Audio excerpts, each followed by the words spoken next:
Greetings and welcome back to the Reach Your Dew Point podcast. I'm Roy Atkinson, your inimitable host, whatever that means.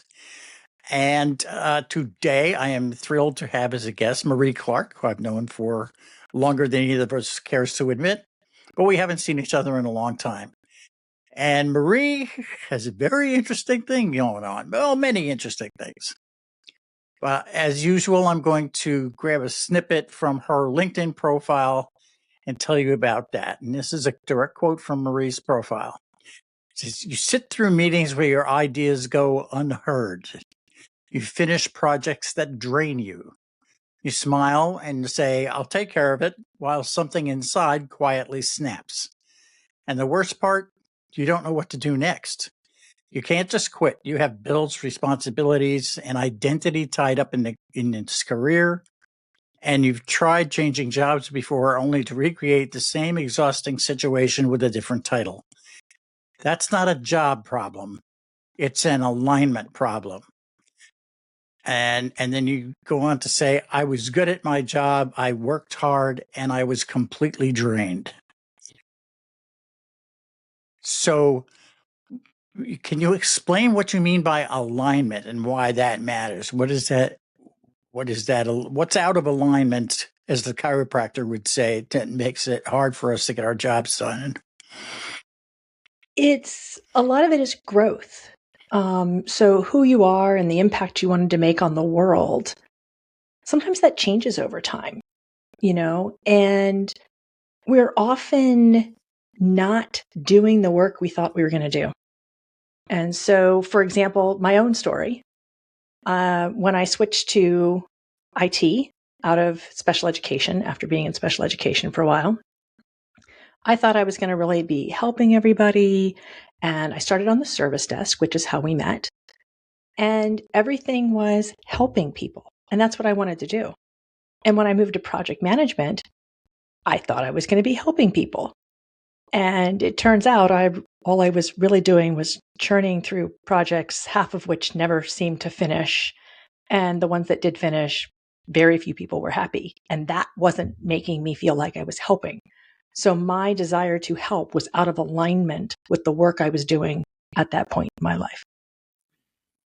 I think that from what I'm reading, not being a Gen Zer, which should be pretty obvious at this point, that is one of the bones of contention that Gen Z has with the workplace right now, is that they feel that they're out of alignment with the work that needs to get done. They don't feel that there's an impact. They don't feel that there is social responsibility. They don't feel that they're doing the kinds of things that they really would like to do. Is it, you find that true? And you can tell us a little bit about your client interactions too. Yeah, that is 100% true. All of my Gen Z clients have come to me saying sustainability is important to them. And the companies that are hiring, at least in fairly large numbers, right? Because a lot of Gen Z is struggling to get a position right now. Mm-hmm. But they're going, none of the companies do sustainability work. They don't care about the environment. They don't care about making an impact. And we see it every time. I mean, even not Gen Z, the values that are written on the halls, right? We're walking down the halls, you see the values. We value our people. And yet the minute somebody has a family issue and needs to take a couple weeks off to go deal with the family issue, oh no, we've got a big project. Oh no, you have to be here for this. So Gen Z is not afraid to call that out, unlike some of us not Gen Zers. Now, from your perspective as a coach and a mentor, does that have an impact on the level of frustration that people feel? I mean, if I internalize it and just get on with it, does that have bad impact on me as we go down? I was reading, you can't quit. Just getting on with it, internalizing that, I would suspect has long-term consequences, and maybe addressing it right off the bat helps with that. Do you find that? So we're better. The Gen Xers, the boomers, even the millennials are better at internalizing it. Better, maybe it's not better, but they internalize it better than Gen Z. And there's huge consequences. Now, if you can connect your values to the mission of the company, you can usually kind of work your way through it. But when there's such a huge disconnect, you end up frustrated. The common term is burnout, but underneath burnout is a lot of different things. But you end up so frustrated and your body is paying the cost. And I can't tell you how many people I've talked to who have ended up in the hospital sick, having major breakdowns from that stress. And there's a lot more stressors than just work. But that disconnect and the misalignment between the work they're doing and the values they hold is causing chronic stress that's coming out in their health and their relationships. That's a really good insight, I think. That you can't get through the dissonance without consequences to yourself and your physical and mental well-being. There's been a lot of emphasis lately, last couple of years, especially on mental health in the workplace. And do you think that part of that emphasis comes out of the fact that people are suffering through this misalignment that's causing them to feel this disconnect and misalignment?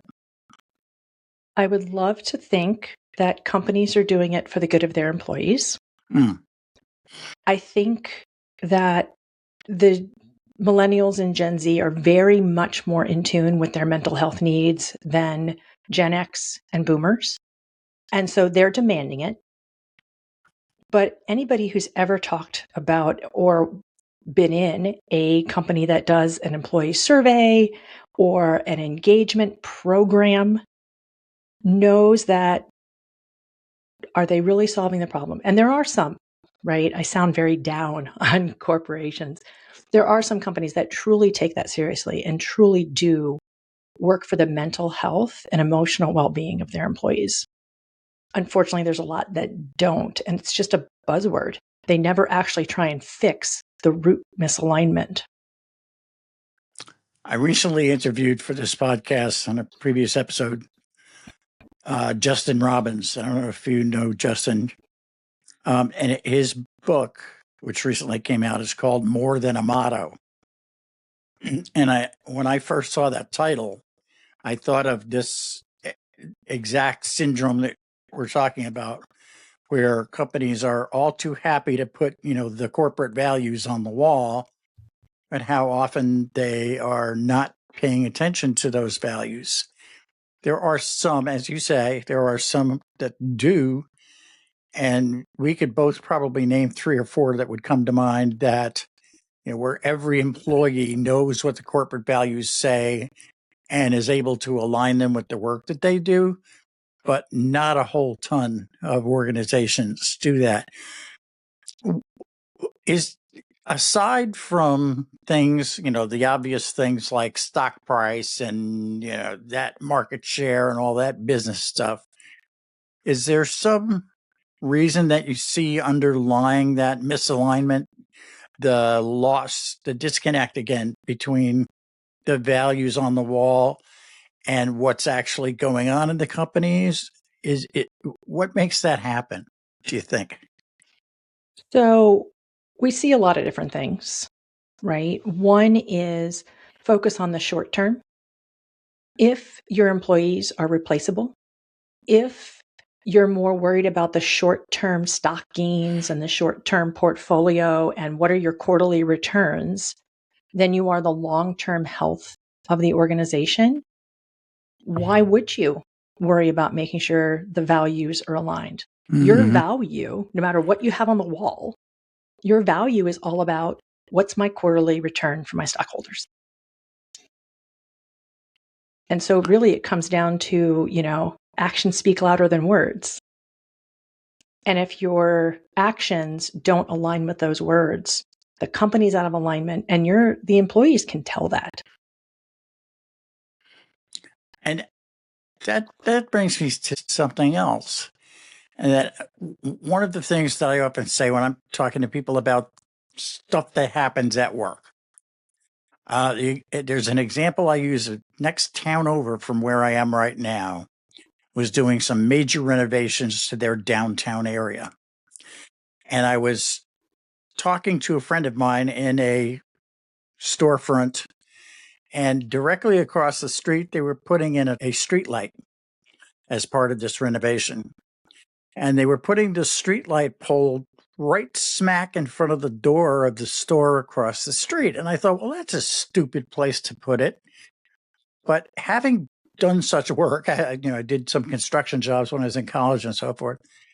I thought, somebody said something. The guy that started putting that pole in turned to the boss, the foreman, and said, "Are you sure this is where you want to put this?" And hey, you don't get paid to think, just do the job. And I think that sentiment, that you don't get paid to think, is at the root of an awful lot of the disconnect that we see in the various ways in corporations. Do you see that that's true, or do you think that's true? Is it something you hear or think about? So it's not that they don't get paid, excuse me, they don't get paid to think. I think the bigger thing I see is they say, oh, we want you to think. We want you to learn from mistakes and point out problems and give us improvement. And the employees that do that are punished. And by punished, sometimes it's, I'm going to give you so much work that you're not going to have time to say anything. Or sometimes it's like, we need to lay off 3 people and your name's at the top of the list mysteriously. So it just becomes very toxic, right? You can tell when you're not supposed to speak up. Again, no matter what it says, no matter what they say in the employee meeting, if you're allowed to actually say, hey, it doesn't really make sense to put that light pole in front of the door. How about we move it 1.5 feet? And that's psychological safety you're It is talking about, exactly right? psychological safety. Yes. And what you sense from your clients, do you feel that that's getting better? Is it getting worse? Are people aware of what it really means? What's going on? So it's becoming a more common term. It is not understood, I believe, widespread how to implement it, how to create it. It's not easy. You can't just slap a sign on the wall, right? And say, hey, this is a psychologically safe space. Your words and your actions have to match. And we don't always know how to do that when we've kind of grown up in this society of this is how it is, and that authority. And to a great extent as well, even if as a manager, you want to create that psychological safety, you can create it to a certain extent, but you can't necessarily change an entire organization. Right, because you're operating from someplace in the hierarchy of that organization. Correct. So that kind of change, then, it seems to me, has to come from the very top. When you have someone at the very top of the company who has tuned into that and realized that they're going to get more out of their employees if they feel that psychological safety, they're going to get good feedback. Does that make sense? Yes. It does make sense. I think part of it is many leaders think there is psychological safety. Mm-hmm. So, a great example, one of the places I worked had a group that was specifically supposed to be working on employee morale. It was just employees. And they had given them a special Slack channel that was just to have that conversation. Sounds great. We're going to let you, as the employee group, tell us what you need, right? You have a safe space. The very next slide on that deck for the employee meeting, we're monitoring all Slack channels. Well, which is the case? Can I speak freely in this Slack group? Or are you monitoring all Slack channels? And so there's that disconnect, and leadership didn't even realize there was a disconnect there. And so awareness that there's even a problem is sometimes difficult to have, especially at an organizational level. I recently saw a meme which was, it involved two cats. And one cat is, the employee, and the label says, we see that you have not filled out the employee survey. Remember, it's completely anonymous. The other cat is the cat's boss, and he's looking at the cat like, in other words, I know it was you that didn't take the survey. Therefore, it's not completely the completely Yeah. anonymous survey we know is a Correct. joke anyway. And that's one of the ways in which that disconnect happens. How do we get around that, do you think, Marie? How is there something that you tell your clients and that how they can either deal with that or start to implement a change or bring it to somebody's attention, or how do you deal with it? So I do a little bit of work with leadership teams who have become aware that there's a problem. But most of my work is with individual contributors and managers. And they don't have that level of influence inside of an organization. So they cannot necessarily make organizational level changes. But what they don't realize usually that they have control of, they can make their own safe spaces. They can create more boundaries and that own psychological safety net. And they don't even realize it.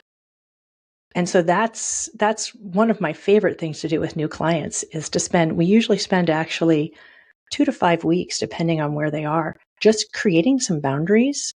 And then they walk into that, fourth, fifth session and they're like, oh my God, I just had a really easy week this week.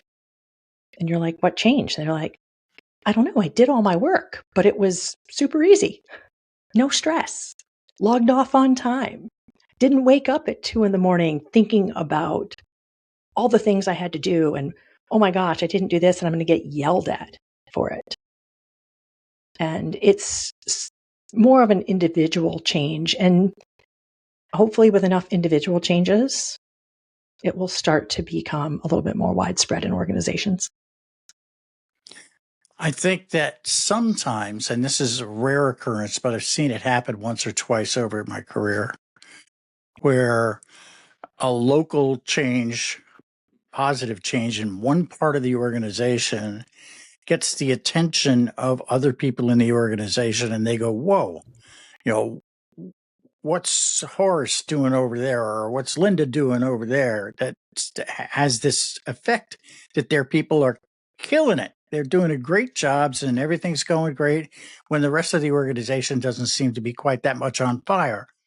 So is that the kind of local change you're talking about? Yes, yes. And it doesn't happen often because so many of us are working in large organizations.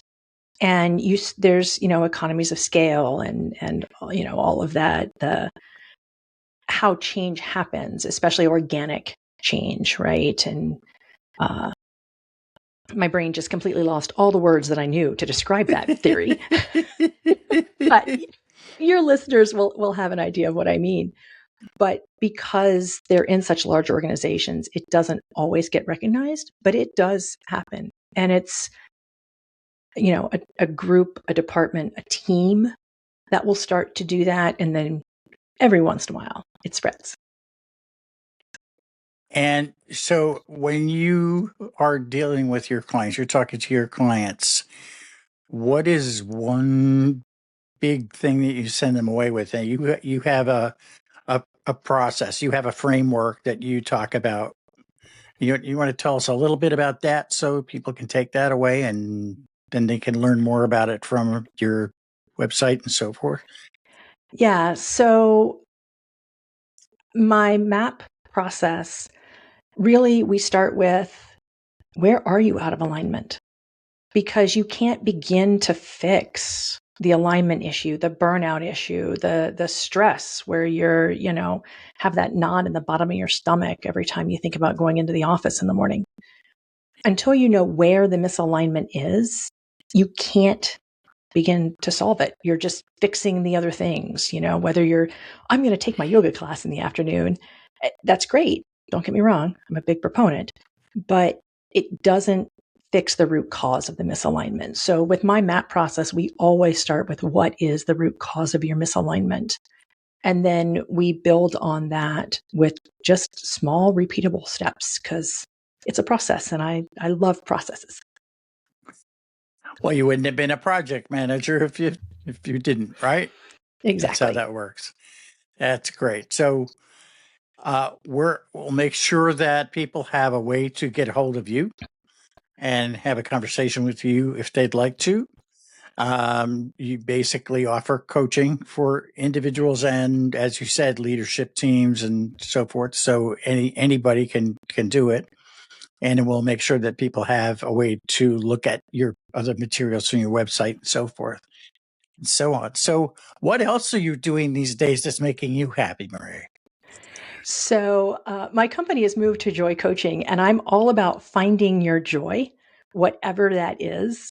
So in my work, besides the individual and leadership coaching, I do keynote speaking. I run a podcast, which is just making me having so much fun hearing people's stories, right? Kind of like you do, Roy. And outside of work, I travel and I'm becoming a scuba instructor this summer and doing some more marathon swimming. Excellent. So good to see you. Definitely. You as well. Absolute pleasure having you on the Magic Podcast. So I will make sure that you know exactly when the podcast comes out and so forth. We'll make that all good and public. And in the meantime, take care of Marie. Make sure there aren't any misalignments, and we'll talk soon, I hope. Definitely. Would love to catch up at some point. Excellent. Thanks.